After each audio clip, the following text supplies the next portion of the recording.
они разные, в том числе и по срокам действия. Вы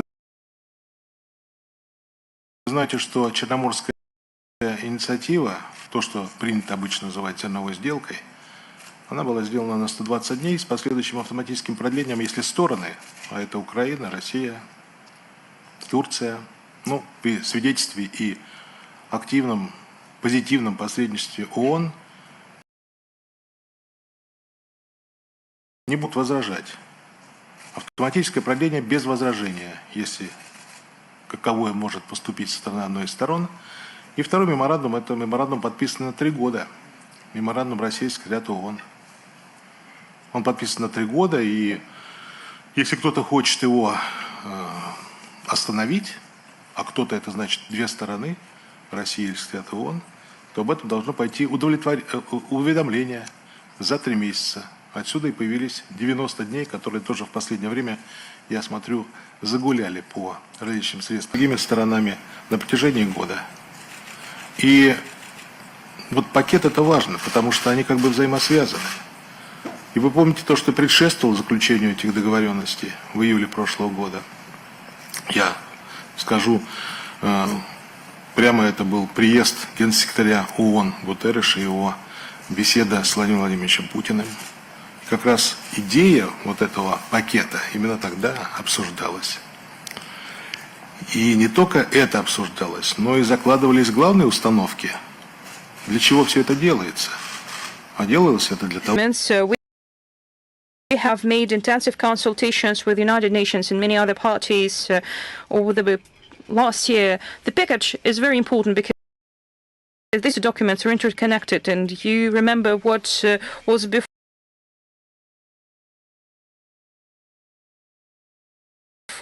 the agreements were signed in July 2022.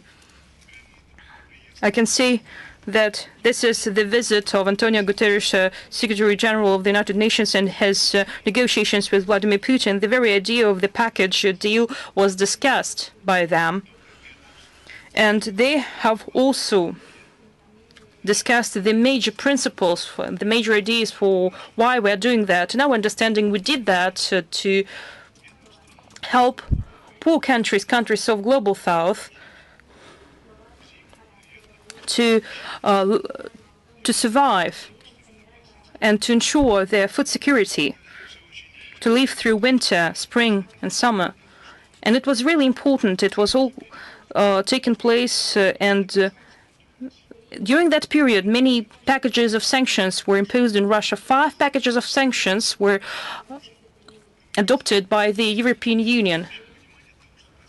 And it is truly important to take into account and to understand. And through all these consultations that we had held, regular consultations every month, both in Moscow and Geneva, and we discussed the memorandum of understanding.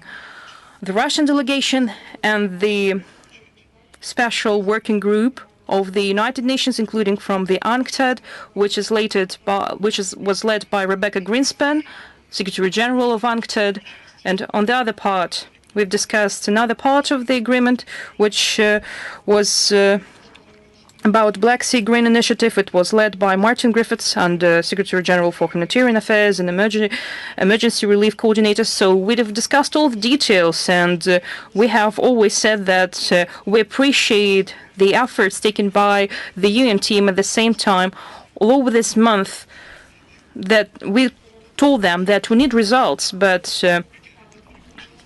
they failed to ensure these results. In March previous year, we have publicly said it, and we want systemic, important issues that should be addressed, so that we could say that there is progress in addressing these issues, not results, but progress in addressing these issues. There were 5 systemic objectives, of which you are aware because we published them. And since then, we have been following We have been monitoring, as they say, and the result of the monitoring has shown that as for the memorandum, there are no real results of its implementation. So many words and statements and promises are made, but there are no real results in its implementation. And as for the Black Sea Grain Initiative, the grain itself,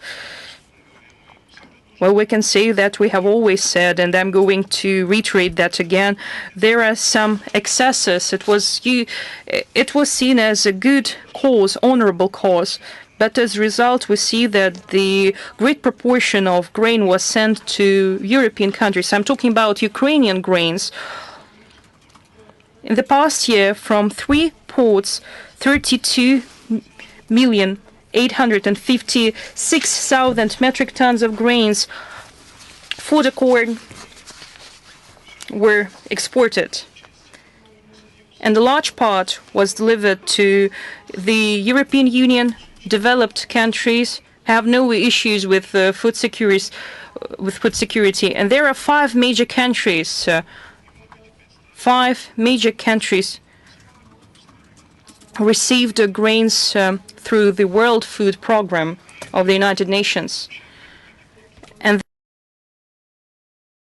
the situation, there were several terrorist acts that were carried out against the infrastructure. We have the maritime humanitarian corridor from Istanbul to Odessa, Chernomorsk, Yuzhny ports, through which vessels could go through. And this corridor was not subjected to any military impact, but this corridor was used to carry out acts of terrorism that was committed against Crimean Bridge. Twice, 2 terrorist acts were perpetrated against the Crimean Bridge. Sevastopol was attacked. So we have so many factors here. So what is going on today when we say that we're not going to extend the Black Sea Grain Initiative, and which means that it is terminated, when the Russian president says that we have nothing against the initial honorable goals of the initiative, but we need true results. Which means that we're talking simply that first we need results, and probably we can continue to take efforts to make food security situation more stable and stronger, instead of the algorithm that the West has been trying to sell us all this year, when the West was telling, well, do something and probably we will promise you. They're making so many promises. The completion of meeting like this condition that we've been talking time and again. But it was important in making our decision to extend the initiative when we have extended the initiative for 60 days several times. And we have made our position clear, and it is clear to everyone today. Let's talk about it.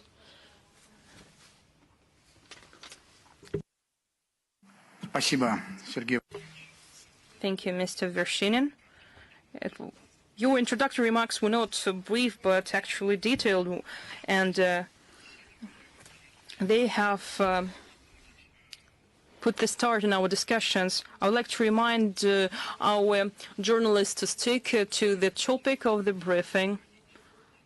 Please don't deviate in your questions, so that we could work qualitatively today, to work good today. So we have representatives of the TASS agency who were interested in asking their question. Please, is there a TASS journalist here? Hello, Mr. Vershinin. We have a question about the consequences of the termination of the Black Sea Initiative for African countries, how it will affect the food security situation in these countries, and are you negotiating the food delivery to these countries, and do African countries understand the position of Moscow? Earlier, you were ready to provide foodstuffs for free. Is there a probability that the food will be delivered to African countries, and when we are going to start the deliveries of these goods? Thank you. We understand concerns that our African friends might have, but I would like to say that these concerns are understandable and will be taken into account in our work. As for the grains supplies, I've provided you figures that was more than 900,000 tons for the countries in need. This is not a large figure, so we are making efforts so that these countries won't face with the negative consequences. We should name them, and Russia promised that this deliveries might be replaced by Russian goods. I think that we're going to do our best. When we talk about negative consequences for African countries, for countries in need, when we talk about the termination of the Black Sea grain initiative, we need to look at the figures and to see the general picture. How does the general picture look like today? Russia, in the agricultural season 2022-2023, which starts on July 1st, 2022 and will end June 30th, 2023, Russia has exported 60 million tons of grains, and Ukraine has exported 47 tons of grains. And wheat, and we're talking about mostly wheat because people are eating wheat, and the fodder grains that is delivered for animal husbandry reasons, it doesn't have a direct impact on the situation where there is an acute food crisis. We have delivered 48 million tons, 20%. And Ukraine has delivered 17 million tons, or 5%. So talking about the numbers and the figures that Russia can deliver if it's not restricted by sanctions, and look at how many tons of grains Ukraine can supply.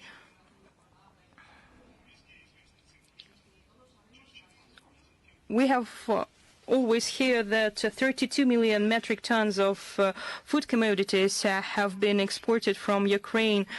Well, actually, they're talking about fodder corn here. And the same number of grains has been delivered by road.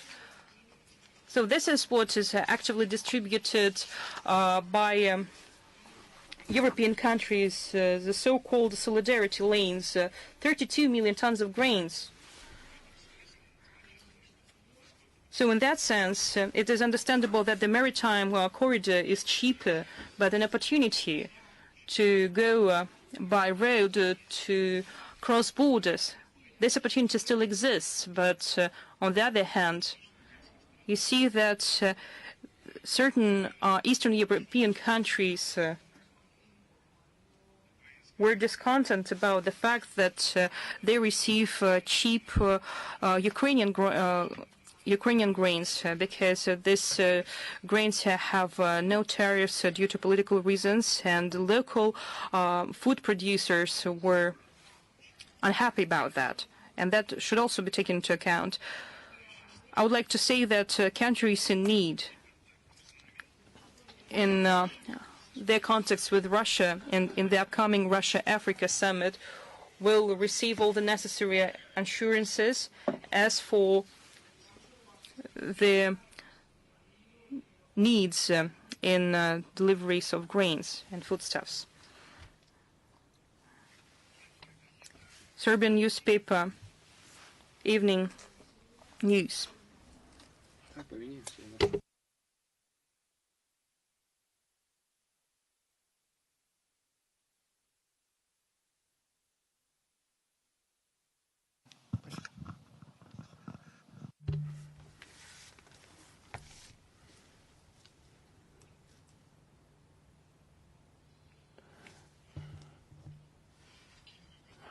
In Kiev they say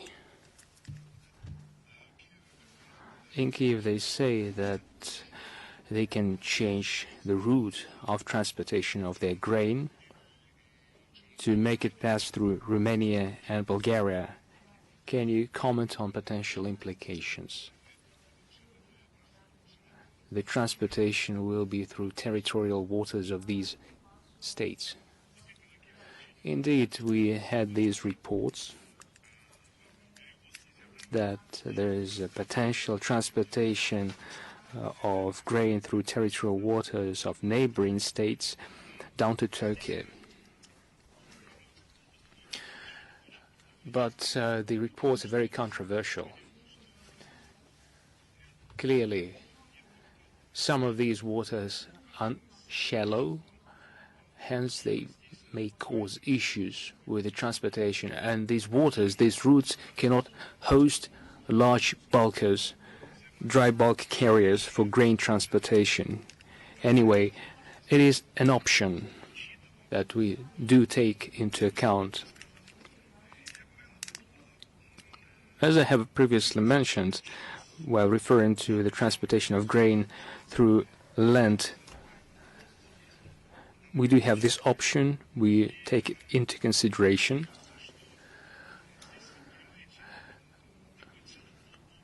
Here we see really a combination of issues. It's not only about physical passability of vessels or dry bulk carriers to use certain routes. It also concerns insurance.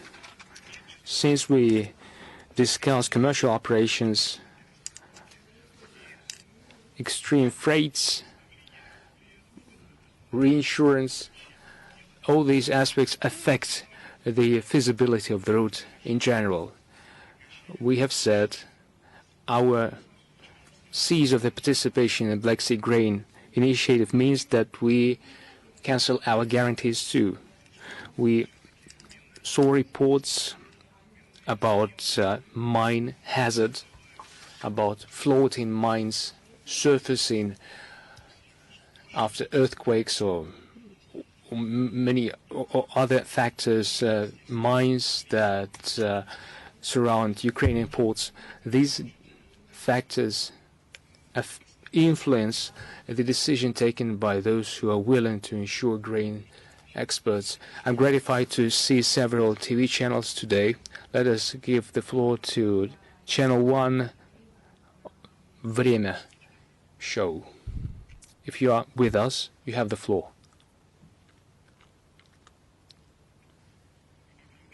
Can you please speak loud and use your microphone?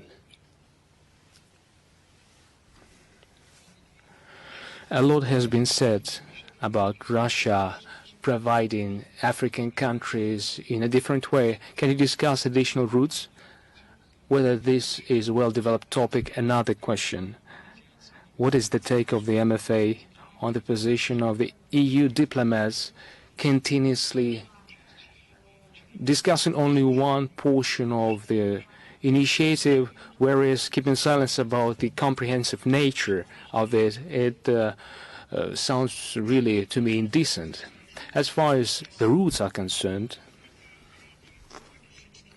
it is a technical, logistical question, which is currently in the pipeline. It's a challenging issue.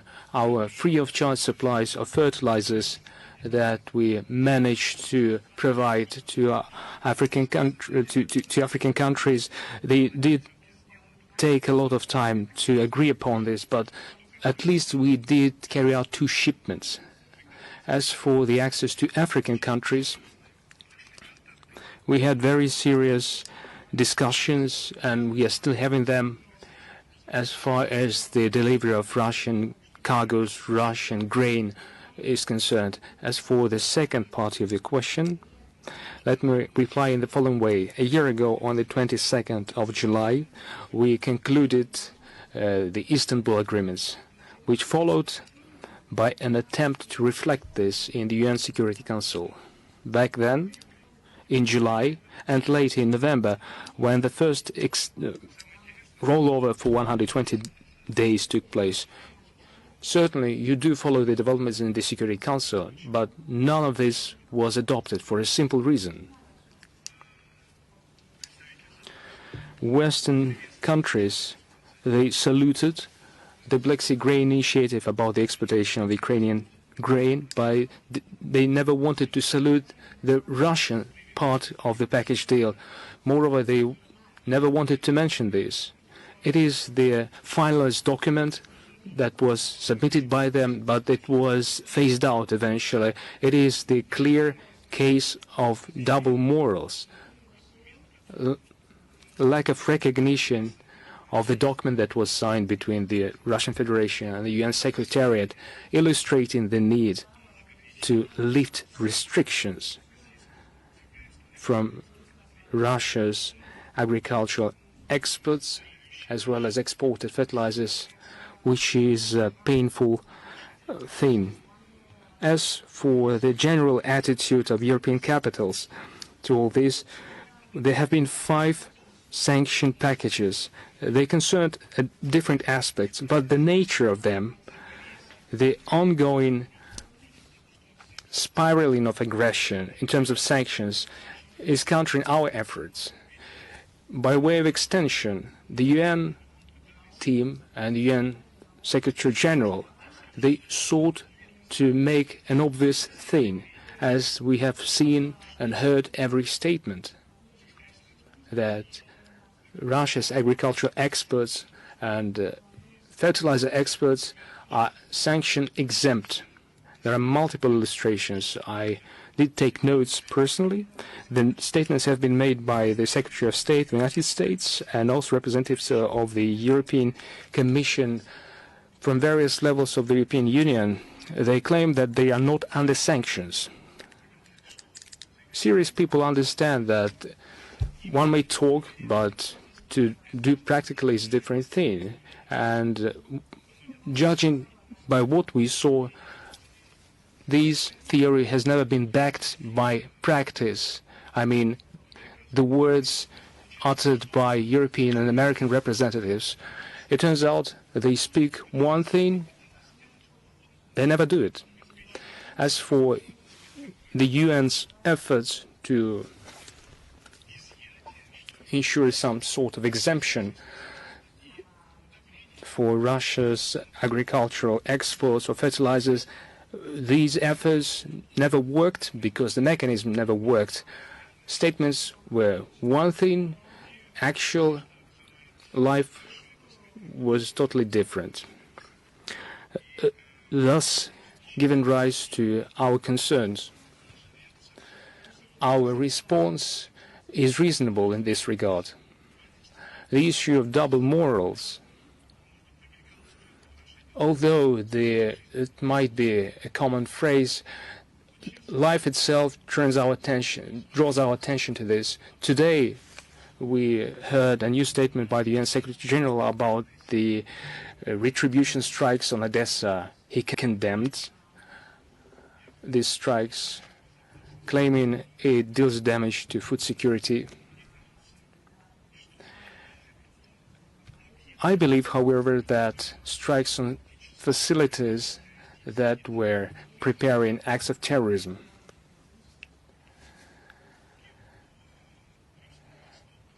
against the Crimean bridge Sevastopol, Crimea,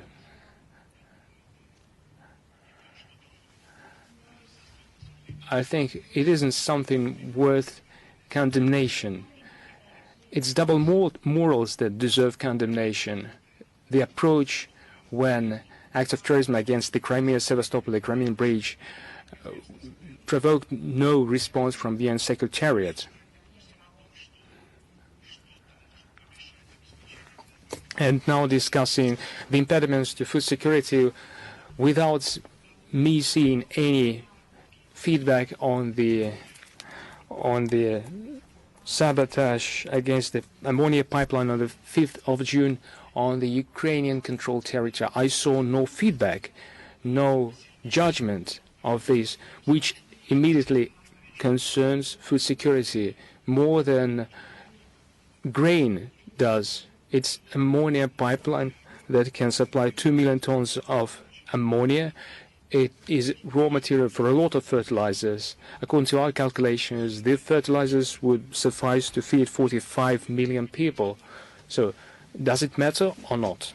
Because we saw no response and no reaction whatsoever. These double morals are unacceptable. They deserve condemnation. I see here a colleague from Raudav. You have the floor, sir. Good afternoon. I'm from Rudav TV channel. Mr. Vershinin, is it possible to resuscitate in any way with the promise of the United Nations to fulfill Russia's conditions? Previously, there were statements that Ukraine, together with Turkey, may export the Ukrainian grain under the protection of Ukrainian combat ships. What might be the implications, especially taking into account the fact that Russia announced that starting the 20th of July, any vessel entering Ukrainian port will be considered as a vessel transporting military cargoes? Thank you. Thank you so much.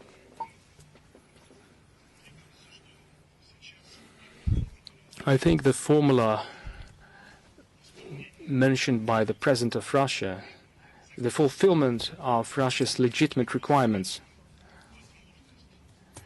with the potential restoration of agreements afterwards in order to ensure global food security first and foremost. This is a clear formula.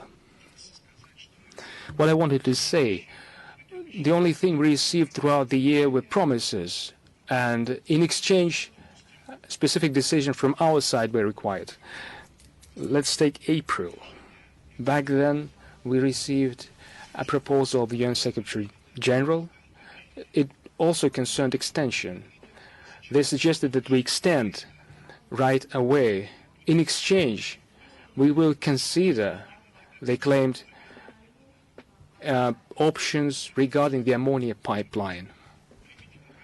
They demanded that we take specific steps in exchange for promises. Unfortunately, such promises were never met, as it happened, and the last case was very much similar. There was a request to extend the range of products, the range of commodities, in exchange for an extension. Back in the days, the pipeline has already been exploded, so there was no point discussing it. So they discussed the re-enabling of SWIFT connectivity. We did consider all the proposals. The principle remained the same.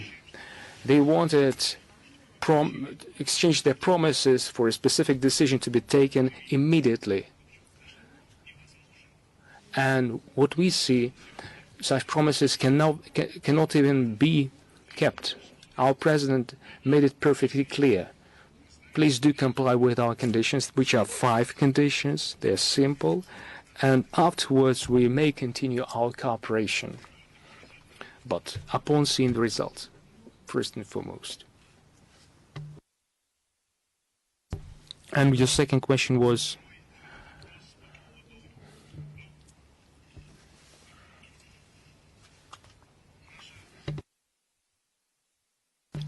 Our Ministry of Defense made a clear statement. You referred to it, which was the correct thing to do. If we look at this statement, it is very concrete.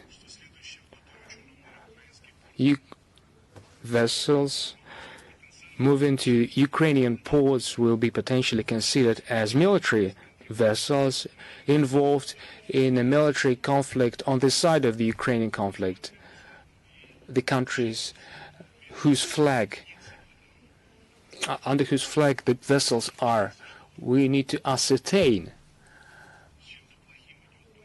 first that the vessel has a bad cargo. It may entail an inspection an assessment in order to ascertain our judgment. It makes even more sense after the acts of terrorism that have taken place. We do not have now a humanitarian corridor. Instead, we have an extra dangerous military zone. Let me reiterate, in addition to military measures, there are also measures that are to be taken by everyone, because here we are talking about chartering, insuring, reinsuring vessels that may conduct their activities within this zone. It immediately pertains to financial and economic nature of activities of those who are involved. I also see here representatives of Russia 24. Please, you have the floor.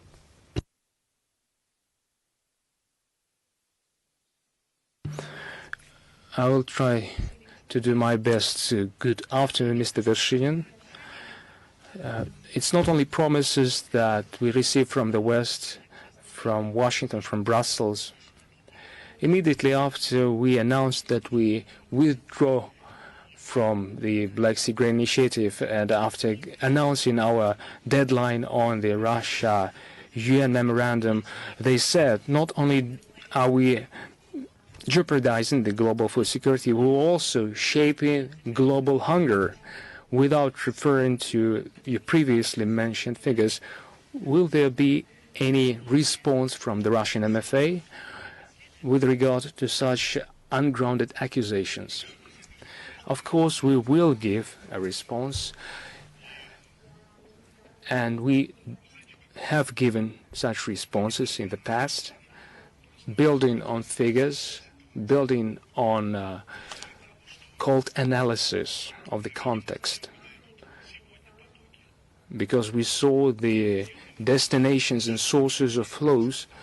We did this based on our understanding of price formation. There were multiple statements about price fluctuations. There are future prices, spot prices, however. There are plenty of details that require detailed consideration, and responsible leaders should not deceive their people. The essence of our response is as follows. In the very beginning, I said that the main nature, the main characteristic feature of our attitude is that we are honest. We warned. Somebody may have not believed that we do act on our words, but we do act on our words. Recently, there have been published figures about our harvest this year and potential exports. The figures are impressive. We need to be aware of the fact that the words of Mr. Borrell, Mr. Blinken, that this is of no concern, then this may be released to the market. There will be no issues with food situation. There will be no issue with fertilizers, but this does not happen. We face difficult challenges. I mean, our agricultural producers do face such challenges. A lot has been said about the importance of SWIFT for the Russian Agricultural Bank. This has not yet been mentioned, but it's an important aspect because it concerns transactions. Your previous experts would have been paid 1 month in advance. Now such payments are received within 6 months. For 6 months, an agricultural producer would not have funds for their turnover, for their operations.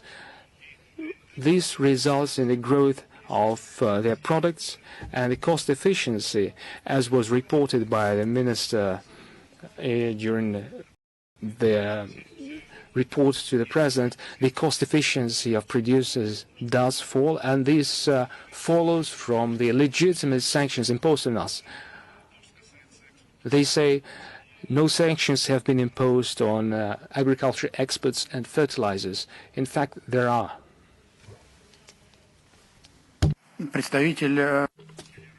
Representatives of TV radio company Italiana Rosalia Mistretta. Are you there with us? It's a question in English. Okay. Russia has mentioned that you can give wheat and grain to countries in need even for free. How is this going to happen? Have you already signed or thought about any agreements with any countries, or will you discuss these in the forum with Africa at the end of the month? Thank you. Большое спасибо за вопрос. Thank you for your question. And if you allow, I will answer in Russian because we have received similar questions already. We have truly said that we are ready to compensate the approximate volume of exports that was provided at the level of the previous year to the countries in need. You were asking about agreements. We haven't signed any agreements yet, but we are making contacts, and we will continue to make contacts and stay in contact. And there is no doubt that we will continue to work in this area, and it will send an important message of how we are treating these countries, because we're talking about African countries and countries of Global South. And another example is the free supplies of our fertilizers that are blocked in certain European countries. These fertilizers are blocked there, and it took us a year to send these fertilizers to Malawi and Kenya, which is too little out of all the fertilizers that were blocked in European countries. But I need to say that these fertilizers that were sent to Malawi and Kenya were donated to these countries, and we will continue this work in providing fertilizers to other countries. Komsomolskaya Pravda newspaper.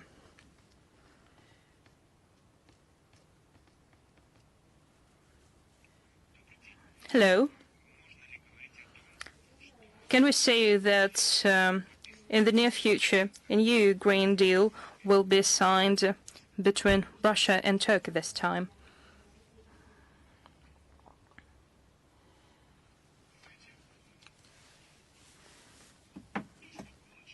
You know, the Black Sea Grain Initiative is terminated, and its parties were, among its parties, there were Russia, Turkey, Ukraine, and it was carried out with the facilitation and mediation of the United Nations.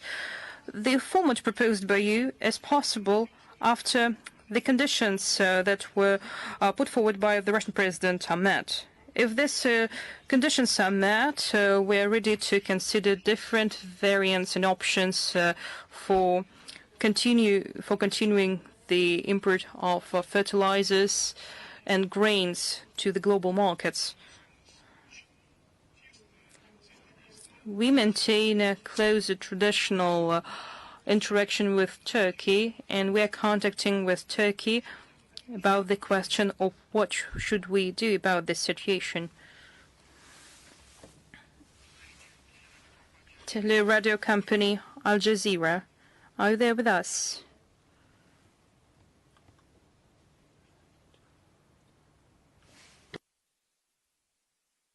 Then radio and television of Portugal. Thank you. Radio and TV of Portugal. Mr. Vershinin, you have already said about consultations with Turkey. So are you going? So during the potential visit of Vladimir Putin to Turkey, are you going to take joint security measures for vessels? Because it's still not clear from the rigid statement by the Russian Defense Ministry, because these vessels are going to be viewed as military targets. And do you think that President Erdogan, after his election, has lost interest in the verification of such kind of vessels. I have already noted that Russia and Turkey maintain a close, good relationship, and we have mutual interests. We are neighboring countries with deep history, with deep understanding of the regional situation. And our cooperation, political and economic one, with Turkey is quite considerable. And the Black Sea Green Initiative that was signed in Turkey, and the Joint Coordination Center was established in Turkey, which was an important element of our bilateral efforts. Any contacts, any high-level contacts, be it in Russia or Turkey, is a part of a large, serious agenda. And I think that all the questions that you raised will be part of the agenda. It would be wrong to forecast, to predict that. But countries like Russia and Turkey, countries in the Black Sea region, bear special responsibility and play a special role. There is no doubt about that. Thank you. International Life magazine, hello. Right.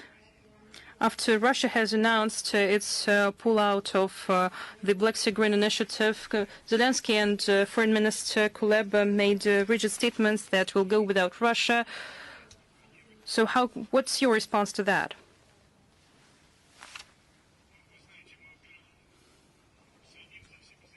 We closely follow all the statements made by Ukrainian officials. We don't think that we need to comment all of them, because some of their statements are not serious, to put it mildly. The fact that they can go without Russia, it is not, it is said, in any issues of the region, for any issues of food security. It is impossible to go without Russia in addressing these issues. Radio and TV of Austria, ORF. I'm here, hello.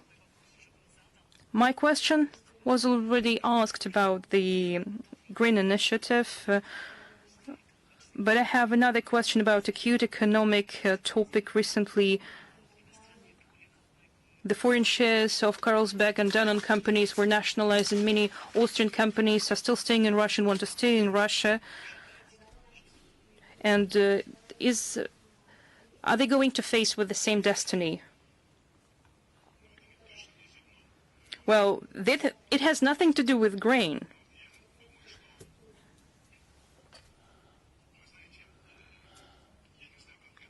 You know, I'm not aware about these questions. I can say that Russia takes a principled stance and acts from the principle of reciprocity. And if there is something that meets the interest of both countries, we can do that. And if not, we are taking into account all the actions taken by different countries towards Russia. We are taking all these actions into account. We deem many of these countries as unfriendly, take into account all the actions that they are taking against Russia. We're not acting in a whim. We are just taking into account the situation in general. If Russian interests are ignored, then we are acting on the principle of reciprocity. They're representatives of Izvestia Center. Good afternoon. On July 17th, Russia decided not to extend the Black Sea Green Initiative, but the memorandum of understanding is still effective, and it will be effective for 3 years. But the United Nations should meet all the conditions, and they have 3 months to do that. Are we going to continue to be part of the Istanbul agreements, or there is an alternative to them?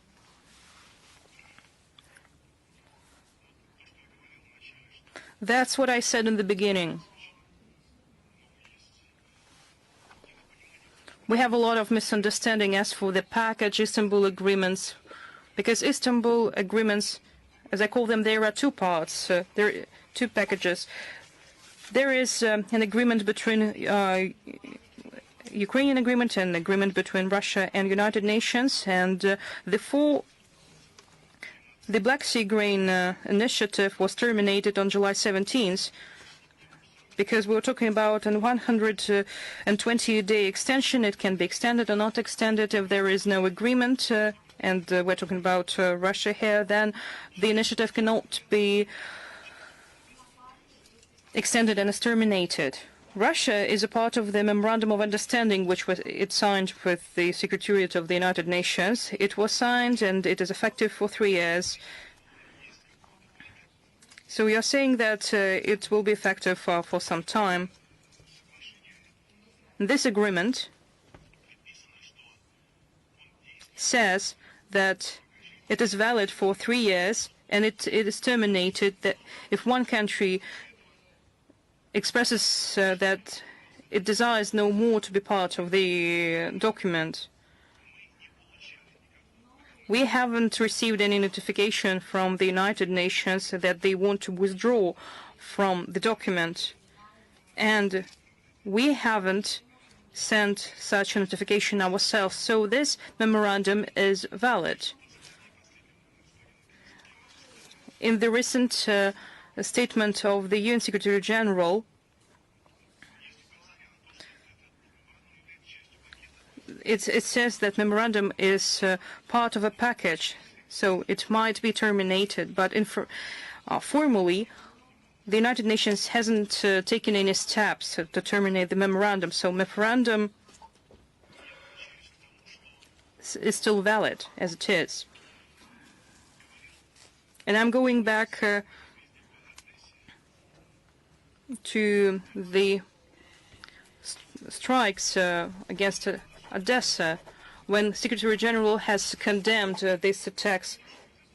These were the attacks of retribution, and he was referring to the memorandum that Russia should facilitate the export of Ukrainian food and fertilizers.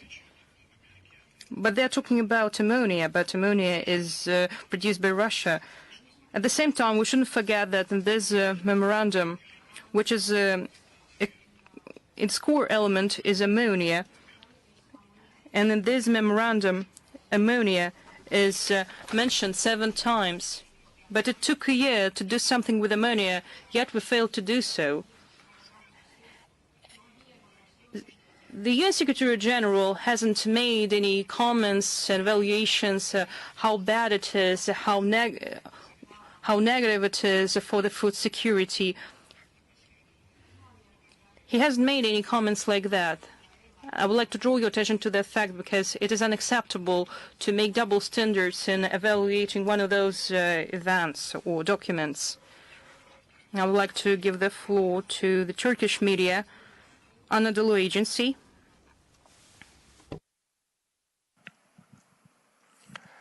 Меня слышно, да? Can you hear me?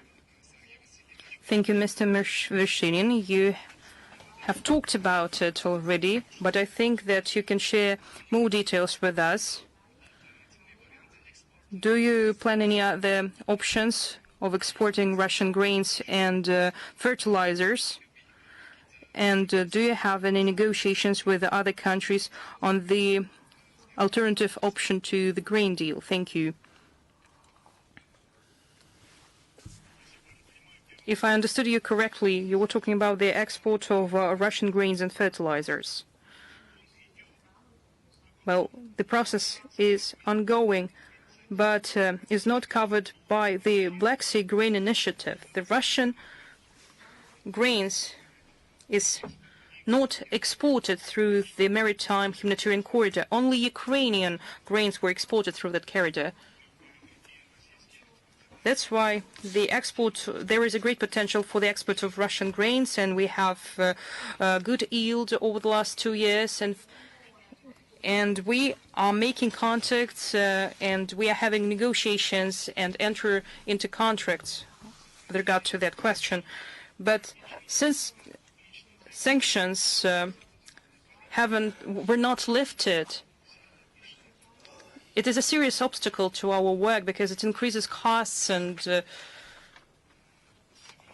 without reswifting our banks, which is one of the 5 conditions, without reswifting Russian agricultural banks, you don't receive any transactions. We were trying to use different options with the support of the UN team, but we have no success here. One of the 5 problematic issues that are still not addressed in terms of the memorandum, it is the import of components, agricultural components that are necessary for the production of grains and fertilizers. Usually this are surgical components. You cannot use these components in other places because quite often they are saying that this is a dual-use components, but there are certain things that could be used only for the production of agricultural produce and fertilizers. This condition is still not met, and in consultations we understood that it's not going to be implemented. Then what's the point of all these agreements and deals if they are not implemented towards one of the parties? So we are going to export our products. As for the other talks, we are ready to consider any opportunity, any options, but we will proceed from the principle of reciprocity and from our interests.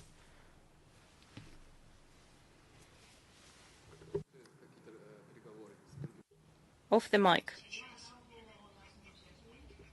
As for there are no negotiations on the alternative option to the Black Sea Grain Initiative. We have expressed our position clear. First, we want to receive the results of what we have been talking about for a year. We have received so many promises. Once the results are made, then we can make our efforts for the export of these products.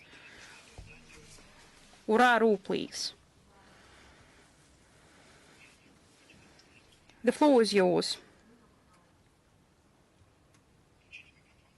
Turn on the mic, please. Hello.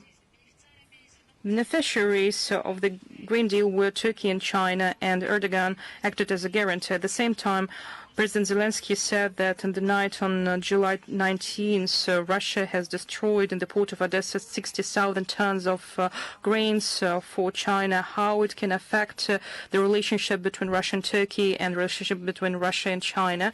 And President Erdogan, before the Green Deal, he was been asking to have a telephone conversation with President Putin in 24 hours. So I'm going to have this conversation, and probably there is a conversation being planned between the Minister Lavrov and his Turkish counterpart. As for the strikes carried out against Odessa, you should read the materials posted by the Russian Defense Ministry, which said that they have carried out successful strikes on the production facilities where they were making over the surface, subsurface drones. And this infrastructure was used to plan and to prepare the acts of terrorism. As for the bilateral contacts of different levels, I can say that, and you're aware, there was a telephone conversation between Sergei Lavrov and his Turkish counterpart. And as for the high-level contacts and negotiations, we're working on them, and they will be organized. There is an interest of the TV channel of Germany, Orde Maria Rook. The floor is yours. Thank you, Mr. Vershinin. My question is, could you please tell us more why you didn't like the proposal of the United Nations to connect to the SWIFT, the subsidiary body of the Russian Agricultural Bank? And the second question is about China, because China is the largest importer of the grains from Ukraine. Have you received any response or reaction from China? Let's start from the second question. No response has been received. Although we have regular contacts with the Chinese counterparts, the Black Sea Grain Initiative translated into a commercial activity, and it concerned commercial operations. As for SWIFT, it is an important question. Throughout the year, this is something we have been discussing during consultations. We can disclose this in some way. The Russian Agricultural Bank is a dedicated state-owned bank carrying out transactions, transfers, receives payments for various shipments of agricultural products as well as fertilizers. During our consultations, we were flexible enough, we were constructive enough. What we said was, we worked through the UN team. Whenever partners needed our guarantees, it concerned only payments and guarantees for agricultural products, agricultural and food products. We were ready to provide such guarantees, but they were rejected.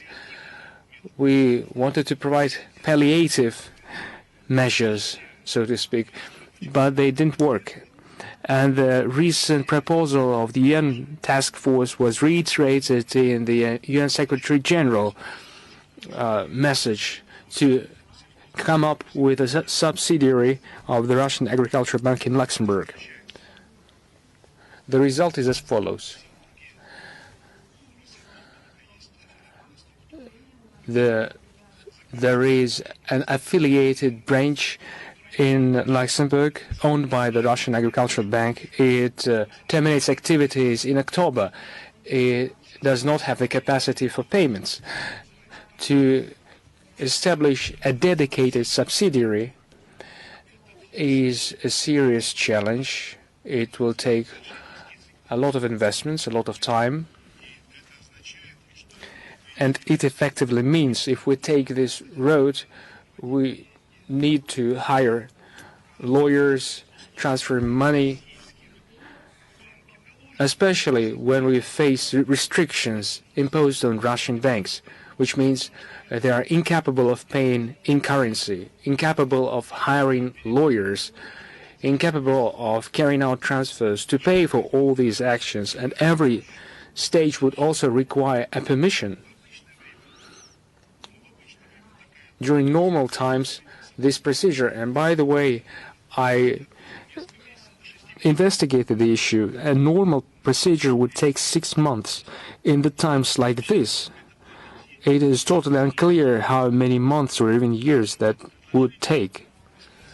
So the proposal of using an existing subsidiary in Luxembourg that cannot be used, by definition, it is not a banking body. It has to be converted, or a new subsidiary needs to be established in the conditions where no transfer may take place from the Russian side to the European space. This idea sounds not so optimistic, to put it mildly. I studied the subject. Experts, bankers tell me that this is just futile effort, which means activities bringing no results, repetitive activities. If we have been told that this is some sort of new solution, I wouldn't feel so easy to discuss the proposal like this. The result is only one. We only need to re-SWIFT. The conclusion is simple. We need to re-SWIFT the bank without any restrictions whatsoever. If we take into account all the statements made to us starting the last May that no agriculture experts or fertilizers are being concerned, then they should at least keep their promises. Well, it makes uneasy. It makes one uneasy to make something like this.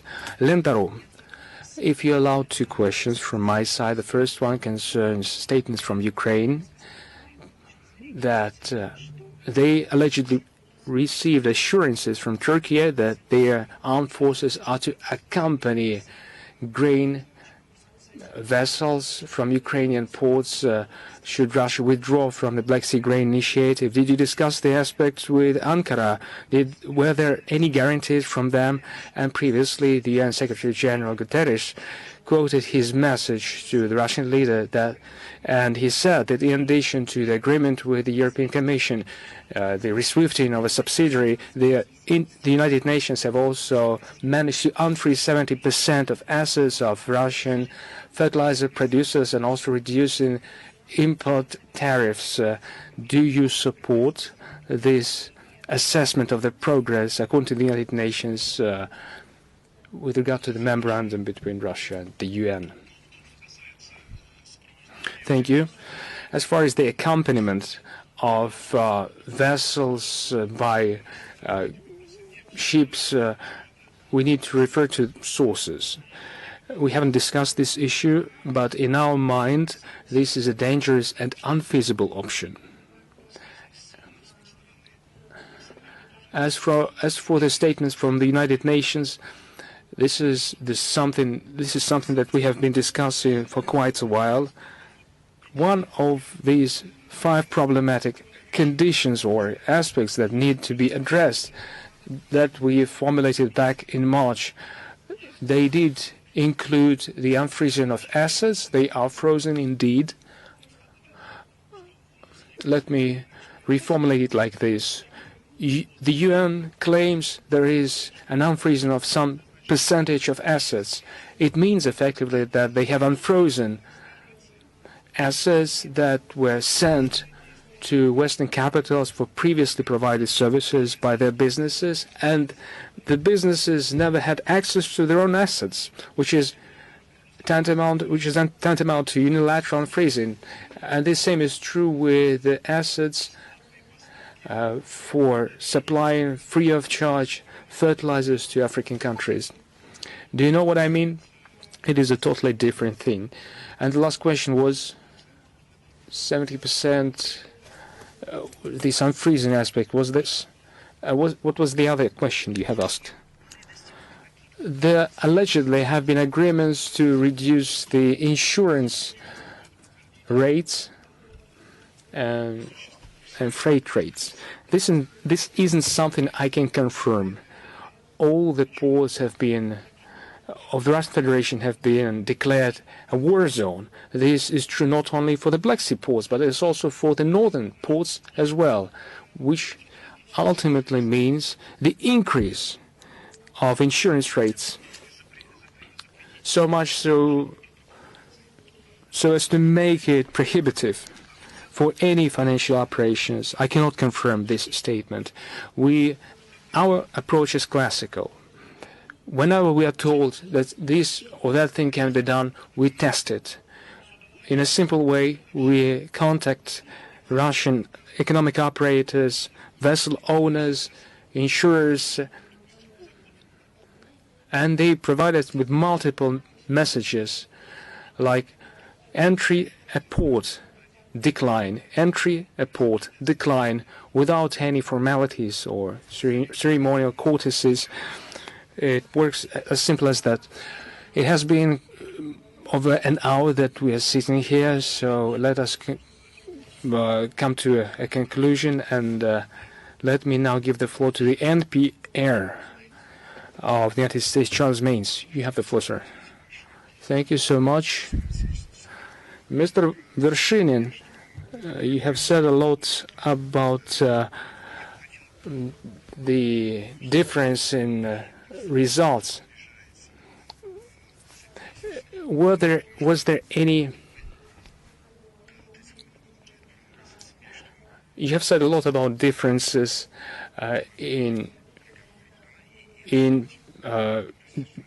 during negotiations and the actual results. You said there were very little results.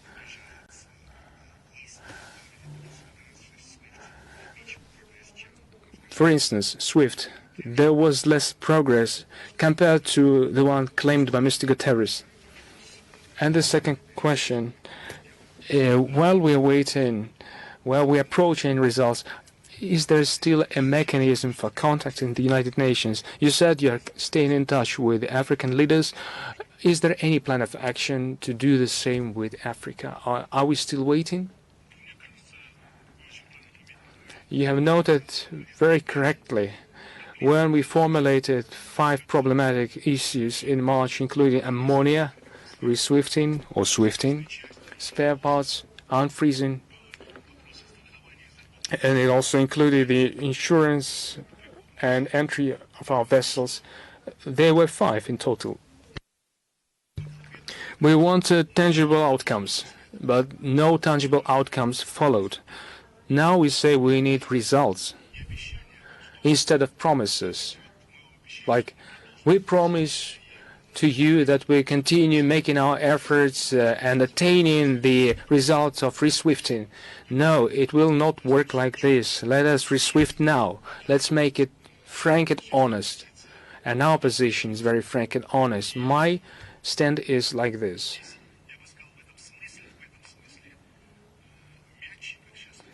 As they say, the ball is on the side of our partners. As they say, we expect a reaction from them. As for staying in touch, we are staying in touch, both with the United Nations Secretariat, with Rebecca Greenspan, the Secretary General of UNCTAD. They're high-level professionals, and they do act on their promises, and we are keeping in touch with them. However, previously, the foundation for the contacts were the fulfillment of Istanbul agreements. If we want to re-establish this basis in a new way and a new shape, this would require specific steps and results from our partners.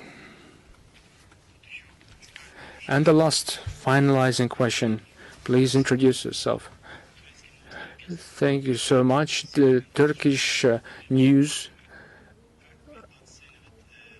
What is your take on Turkey's position and its diplomatic initiatives in this context?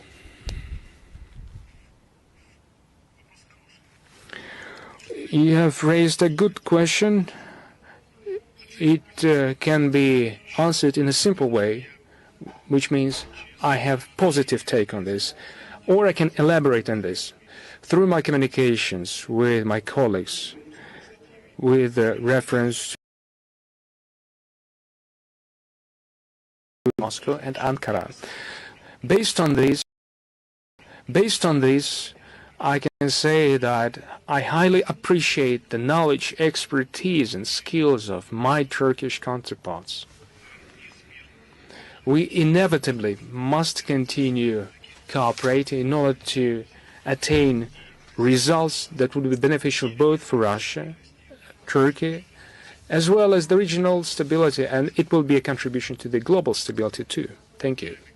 Colleagues, thank you so much for your attention, for your interest in today's discussion.